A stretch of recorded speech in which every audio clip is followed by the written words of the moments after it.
تو دوستوں آج کی کہانی ہے ایک ٹیکسی ڈرائیور کی۔ کہانی کافی زیادہ خوفناک اور دلچسپ ہے۔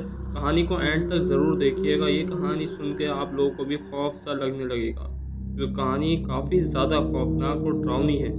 تو بنا ٹائم ویسٹ کیے چلتے ہیں اپنی کہانی کی طرف۔ کہانی کی طرف جانے سے پہلے آپ لوگوں سے ریکویسٹ کروں گا کہ آپ لوگ ہمارے چینل پر نیو ہیں تو پلیز چینل کو سبسکرائب ضرور کریں اور ویڈیو کو لائک کر دیں۔ چلیں اسٹارٹ کرتے ہیں اپنی کہانی۔ یہ واقعہ ندیم نامی ایک ٹیکسی ڈرائیور کے ساتھ پیش آیا، جو کراچی کے علاقے ملیر کا رہائشی تھا۔ ندیم کا شمار ان ڈرائیورز میں ہوتا تھا جو رات دیر تک کام کرتے ہیں تاکہ اپنی محنت کی کمائی سے اپنے گھر والوں کا پیٹ پال سکیں۔ ندیم ایک خوش مزاج اور حوصلہ مند شخص تھا، لیکن ایک رات کا واقعہ اس کی زندگی کا سب سے بھیانک لمحہ بن گیا۔ ندیم رات کے وقت زیادہ کمائی کی امید میں اپنی ٹیکسی نکال لیتا تھا۔ کراچی کی گلیاں اور سنسان سڑکیں اس کے لیے کوئی نئی بات نہیں تھی۔ وہ مختلف علاقوں سے سواریوں کو اٹھاتا اور ان کی منزل تک پہنچاتا۔ لیکن ایک رات کچھ ایسا ہوا جو آج بھی کراچی کے ٹیکسی ڈرائیورز کے درمیان خوف کی علامت بن چکا ہے۔ یہ ایک سردی کی رات تھی اور ندیم اپنی ٹیکسی لے کر کلفٹن کے قریب ایک سنسان سڑک پر جا رہا تھا۔ رات کے تقریباً 2 بجے کا وقت تھا اور ندیم نے سوچا کہ اب وہ گھر کی طرف لوٹ جائے گا، لیکن جیسے ہی وہ ایک اندھیرے سڑک پر پہنچا، اس نے سڑک کے کنارے ایک عورت کو کھڑے دیکھا۔ عورت نے سفید لباس پہنا ہوا تھا اور اس کے لمبے بال بکھرے ہوئے تھے۔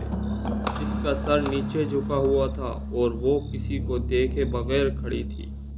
ندیم نے سوچا کہ شاید یہ عورت کسی مشکل میں ہے اور اس نے گاڑی روکی اور کھڑکی نیچے کر کے پوچھا، بی بی جی کہاں جانا ہے؟ عورت نے آہستہ سے جواب دیا، مجھے قبرستان لے جاؤ۔ ندیم کو یہ سن کر عجیب سا لگا، لیکن اس نے سوچا کہ شاید عورت کسی قریبی عزیز کی قبر پر جانا چاہتی ہے۔ وہ سوچ میں پڑ گیا، لیکن پھر اس نے فیصلہ کیا کہ اسے اپنی سواری کی مدد کرنی چاہیے۔ عورت گاڑی کے پچھلے حصے میں بیٹھی اور ندیم نے گاڑی چلانا شروع کی، لیکن جیسے ہی وہ آگے بڑھا، گاڑی کے اندر ایک عجیب سی سردی سی پھیلنے لگی۔ یہ سردی اتنی غیر معمولی تھی کہ ندیم نے ہیٹر آن کر دیا، لیکن اس کے باوجود بھی اس کے ہاتھ کپ کپانے لگے۔ راستے میں ندیم نے عورت سے بات کرنے کی کوشش کی اور بولا، آپ اس وقت قبرستان کیوں جا رہی ہیں؟ کیا کوئی مسئلہ ہے؟ عورت نے کوئی جواب نہیں دیا۔ ندیم نے ریئر مرر ویو میں دیکھا، لیکن حیرت کی بات تو یہ تھی کہ عورت کا چہرہ مرر میں نظر نہیں آ رہا تھا، صرف اس کا سفید لباس دکھائی دے رہا تھا۔ ندیم کا دل زور زور سے دھڑکنے لگا، لیکن اس نے خود کو پرسکون رکھنے کی کوشش کی۔ قبرستان کے قریب پہنچتے ہی ندیم نے جلدی سے گاڑی قبرستان کے دروازے کے قریب روکی۔ عورت نے کہا، یہاں روک دو۔ ندیم نے گاڑی روکی اور پلٹ کر دیکھا کہ عورت کرایہ دے گی یا اترے گی، لیکن اس کی سیٹ خالی تھی۔ ندیم کا دماغ گھوم گیا۔ وہ جلدی سے گاڑی سے باہر نکلا اور قبرستان کے اندر جھانکنے لگا۔ قبرستان کے اندر دھند چھائی ہوئی تھی اور دور ایک قبر کے قریب وہی عورت کھڑی نظر آئی، لیکن اب اس کا چہرہ واضح دکھائی دے رہا تھا۔ اس کا چہرہ انسانی نہیں تھا، بلکہ ایک بھیانک ڈھانچے کی طرح تھا۔ اس کی آنکھیں سرخ انگاروں کی طرح چمک رہی تھیں اور اس کے ہونٹوں سے خون بہہ رہا تھا۔ عورت نے ندیم کی طرف دیکھا اور زور سے چیخ ماری اور بولی، تم نے مجھے کیوں چھوڑا؟ تم بھی میرے ساتھ آؤ گے؟ ندیم کے قدم زمین میں ہی جم چکے تھے اور وہ اپنی جگہ سے ہل نہیں پا رہا تھا۔ عورت آہستہ آہستہ اس کے طرف بڑھنے لگی۔ ندیم نے کانپتی آواز میں قرآن کی آیت پڑھنا شروع کی۔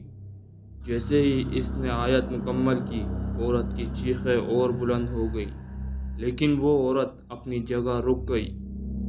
ندیم جلدی سے گاڑی کی طرف بھاگا اور اسے اسٹارٹ کرنے کی کوشش کی، لیکن گاڑی اسٹارٹ نہیں ہو رہی تھی۔ وہ بار بار دعا پڑتا رہا اور بالآخر گاڑی اسٹارٹ ہو گئی۔ ندیم نے پوری رفتار سے گاڑی بھگا دی، لیکن اسے محسوس ہوا کہ کوئی گاڑی کے پچھلے حصے میں بیٹھا ہنس رہا ہے۔ اگلی صبح ندیم کی ٹیکسی ایک پل کے نیچے ملی۔ گاڑی کے اندر ندیم کی لاش موجود تھی۔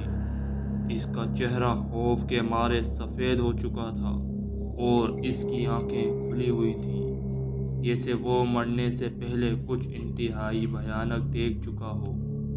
اس واقعے کے بعد مقامی لوگوں نے کہنا شروع کر دیا کہ وہ عورت ایک بدروح ہے جو ہر سال چند راتوں کے لیے اس قبرستان کے قریب ظاہر ہوتی ہے اور اپنی اگلی سواری کا انتظار کرتی ہے۔ آج بھی کراچی کے ٹیکسی ڈرائیورز اس قبرستان کے قریب جانے سے گریز کرتے ہیں، خاص طور پر رات کے وقت۔ کہتے ہیں کہ اگر آپ اس عورت کو دیکھ لیں تو آپ کی روح کبھی سکون نہیں لے پائے گی۔ تو میرے پیارے دوستو، یہ تھی آج کی ہماری ایک ہارر اسٹوری۔ امید ہے آپ لوگوں کو اسٹوری پسند آئی ہوگی۔ اسٹوری پسند آئی ہے تو پلیز ایک دفعہ پھر سے کہنا چاہوں گا ریکویسٹ کے ساتھ کہ آپ لوگ چینل پر نیو ہے تو چینل کو پلیز سبسکرائب کر دیں، کیونکہ آپ لوگوں کی سپورٹ کی میرے کو بہت ضرورت ہے۔ تو آپ لوگوں کے سپورٹ سے ہی میں آگے بڑھوں گا اور انشاءاللہ اس سے بہتر ہم اپنا کنٹینٹ بناتے جائیں گے آہستہ آہستہ۔ آپ لوگ لائک کریں، کومنٹ میں ضرور بتایا کریں کیسی لگ رہی ہے آپ کو اسٹوری، تو ہم اسی لحاظ سے آگے اسٹوری نریٹ کریں گے۔ اجازت دیجیے، ملیں گے آپ کو نیکسٹ اسٹوری کے اندر ہی، تب تک کے لیے اللہ حافظ۔